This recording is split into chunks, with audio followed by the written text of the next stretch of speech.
আজকের দিনটা বেশ গরম ছিল, রোদের তেজ যেন মুডই নষ্ট করে দিচ্ছিল। তখনই মনে পড়লো ঘরের মধ্যে তো একটা পাকা বেল রয়েছে।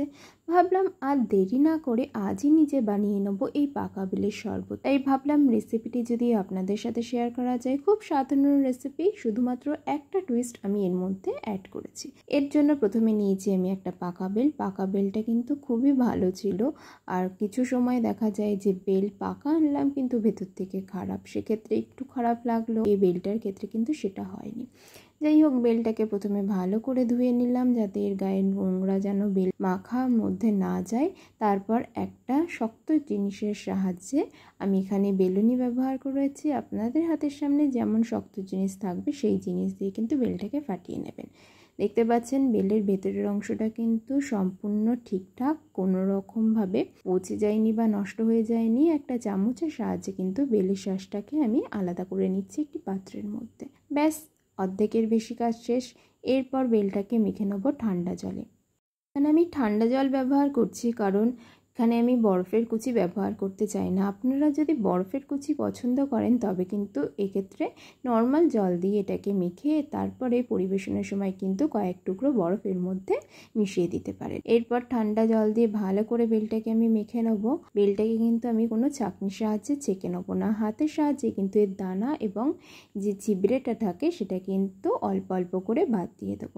আপনাদের কিন্তু এটি দেখিয়ে দিচ্ছি কিভাবে আমি কাজটি করছি। যারা বেল মাখা খাওয়াটা খুব একটা পছন্দ করেন না কারণ হাত দিয়ে মাখা হয়, তাদের কাছে এই খাবারটা না খাওয়াই ভালো।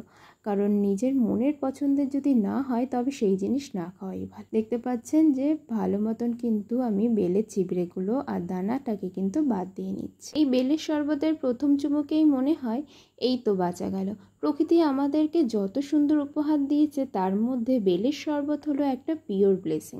আমার তো খুব পছন্দের। আপনাদের কেমন লাগে, কার কার কিভাবে এই বেলের শরবত পছন্দ, অবশ্যই কিন্তু আমাকে জানাবেন। এরপর এর মধ্যে আমি দিয়ে দেবো স্বাদ অনুযায়ী লবণ। এখানে আমি সন্ধক লবণ ব্যবহার করছি। এরপর এর মধ্যে দিয়ে দিলাম আখের। আপনারা কিন্তু আখের গুড়ের পরিবর্তে চিনি ব্যবহার করতে পারেন। এরপর আবারও এটাকে আমি ভালো করে একসাথে মিশিয়ে নেব। আর সব শেষের মধ্যে আমি দিয়ে দেবো অর্ধেক পরিমাণ পাতিলেবুর রস। পাতিলেবুর রস কিন্তু এখানে আমি স্বাদের জন্য ব্যবহার করছি। আপনারা চাইলে পাতিলেবু যদি না থাকে তবে এই প্রসেসটা স্কিপ করে যেতে পারেন। এরপর আবারও এটাকে আমি ভালো মতন একসাথে মিশিয়ে নেব।